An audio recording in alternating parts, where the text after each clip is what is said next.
Welcome back, and you're watching Breakfast Show on Nile TV, and now it comes to the second segment of Breakfast Show, and in it we will be discussing the world celebration of the World Autism Awareness Day, which took place on the 2nd of April.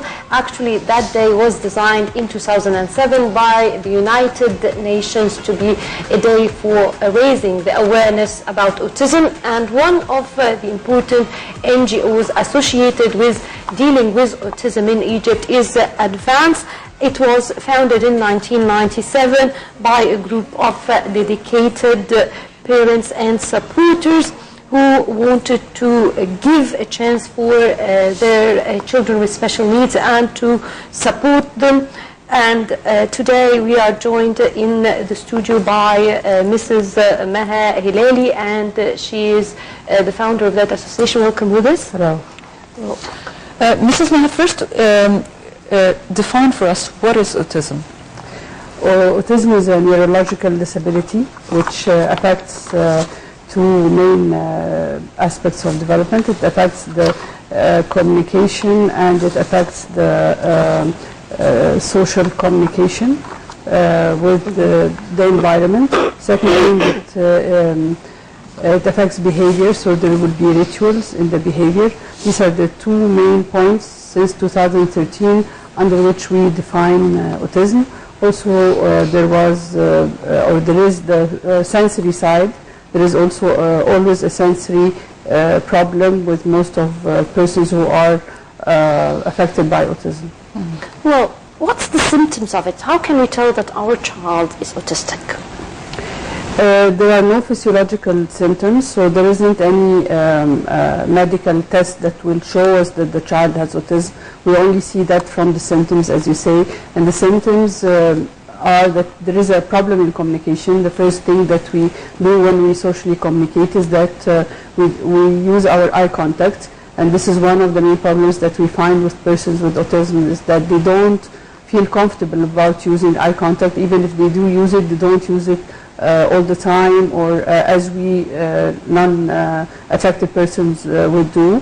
The other thing is that the language will either have developed in the early age and then started regressing, or the language will have problems in its development. So the mom might realize that the child is not using some beginning of words like mom, bob, umbu, and the words we use usually in Egypt, umbu, mom for food.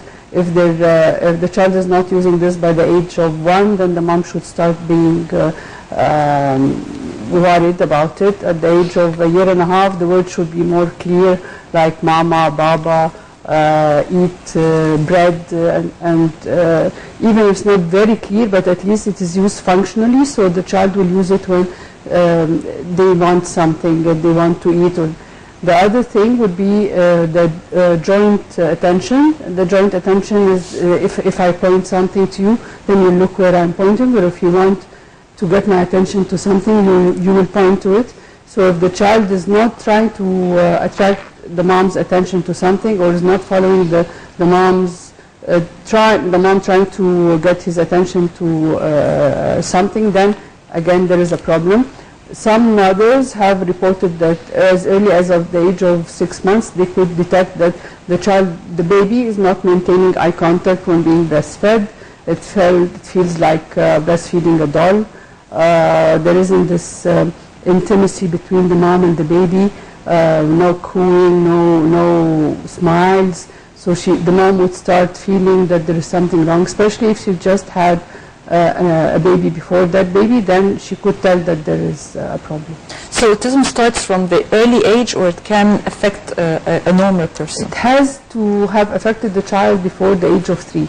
If something happens after the age of 3, or if it's detected after the age of 3, we usually say then it's probably not autism. It could be some autistic-like features. Mm-hmm. How common is it in Egypt? There aren't any studies in Egypt. The only study that was done showed that it's one out of 870, and it was done only on 2 cities and done only on children. So it isn't a statistics that we can refer to, and even the researchers themselves had asked that this has to be reviewed. If we go according to the WHO, the last announcement was in 2003, which is quite long ago, 13 years ago, and it said that it's 1 out of 500, that's worldwide. If we follow what the US is saying, is that it's 1 out of 68, and that was in 2014, 1 out of 68 newborn babies. And in 2016 they announced that the number has not increased, it is still 1 out of 68, and they're trying to find out why, what happened. There are many things that could have caused this. The definition of autism itself has changed. There were some syndromes which were under autism spectrum disorders before, which has changed in 2003, like the Rett syndrome and the Fragile X syndrome. So that could be the reason that although the symptoms have been taken out, that now the number has not increased. So there are studies and there are research in Egypt. We can't really tell, but if we go out of that, we have 1 out of 500 and we have around 92 million, then that's a big number we have to face.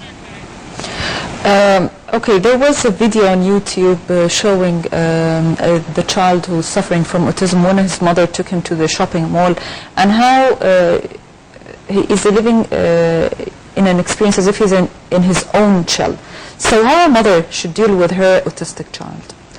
Well, one of the theories we know about autism is that it affects the senses. So if the senses are affected and are hyper or hypo, which is being more sensitive or undersensitive than the norm, then everything in the environment around the child will be affecting him. So going into the supermarket needs training and needs preparation. This is why at our NGO, it's one of the things we do is that we take the children for social walks, so they get used to it. There is the input that's coming in from the supermarket, the lights, the sounds, the smells, and maybe also the crowd of the people who are around, all of which is going to be affecting the child. The mom has to prepare the child by also telling him what they're going to be doing. So like, for example, if he comes in and he always expects to get the chipsy bag, then she should tell him, we'll do this, and then we will get the chipsy bag. So she'll give him like a reinforcer if he follows with her what they're going to be doing in the beginning. Another thing is to try and make him part of what she's doing. So can you pick up this for me? Can you look for that for me? All this will keep him occupied rather than to concentrate on all the extra stimulation that's coming in through his senses. Now recently, to celebrate the Awareness Day of Autism, actually the Karnak Temple, the Luxor Temple, the Cairo Tower, and many important and key buildings in Egypt and sightseeings were lit in blue. Even the police had a water parade displaying blue lights on the waters. Now the significance of the blue color.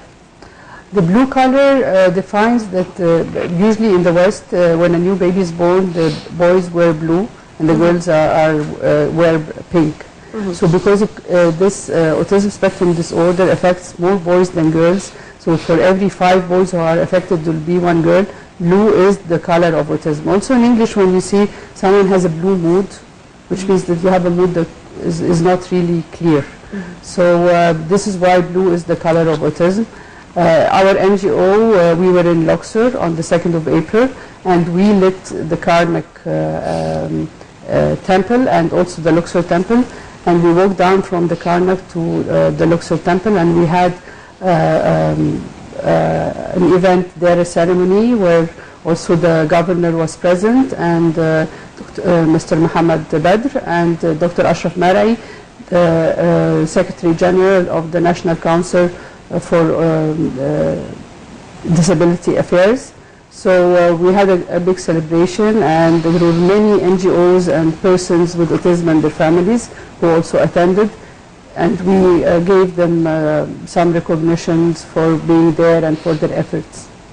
Okay, Mrs. Maha, actually, is autism a disease that could be cured in the future?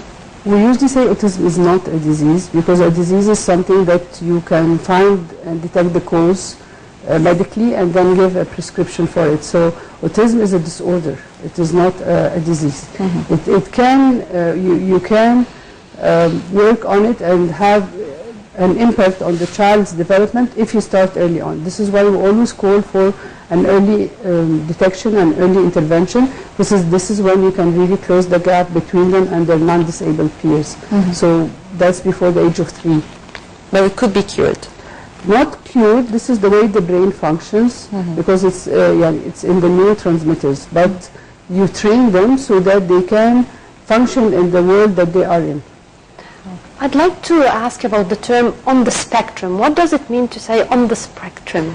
Autism spectrum means that it's a spectrum of abilities, so it's from mild to severe how they are affected. And being on the spectrum means you're somewhere on the spectrum. This is why when they say a child is on the spectrum, because you can't detect by just saying that he's on the spectrum where he is. And there are 3 levels since 2013, level 1, 2, and 3. Level 1 is for persons who need a lot of support. Level 2 is for those who need moderate support, and level 3 is for those who need mild support. Could you tell us more about your experience regarding the autism disorder? I started by knowing nothing about autism. My son was affected, and we realized this at the age of 2. And he had regressive autism, whereas he had abilities, and then his abilities started regressing, and we didn't know what was going on. And of course, when I was told, diagnosed by the psychiatrist that he has autism, infantile autism, this is what it was called then, it gave the impression that he will outgrow it. It's something in the infancy, and he will outgrow it, but it was not the case. So I started to try and find out more, and to study, and I got out of my career, and I went into establishing a center for persons with learning problems. I thought that this is what my son had, and this is what we can try and help him to find a specialist to work with him and others, and to get him mainstreamed in a school, and he was refused to be mainstreamed and included. So this is when a group of mothers, we got together and we started the NGO, and 5 of us had children with autism and 2 had children with other disabilities, and this is how Advance started. And then I studied further, and I have now a master's in inclusive and special education, and this is my focus, is to try and get all persons with disabilities, not only those with autism, to have the right to inclusion, whether in school or in employment or in everyday life. Okay. Well, Mrs. Maha Helalil, chairperson of the Advanced Society for Persons with Autism and Other Disabilities, thank you very much for this interview. Thank you. Thank you very much, and welcome to Breakfast. Thank you. Well, by this we come to an end of this episode of Breakfast Show, but before we leave I have to thank my colleague Dina Banda. Thank you, Rasha, so much, and good morning. Good morning, and make sure to continue tuning in to Nile TV International, as we have more coming up. Also remain and keep track of our Breakfast Show tomorrow with a new team. Until then, it's goodbye and good morning.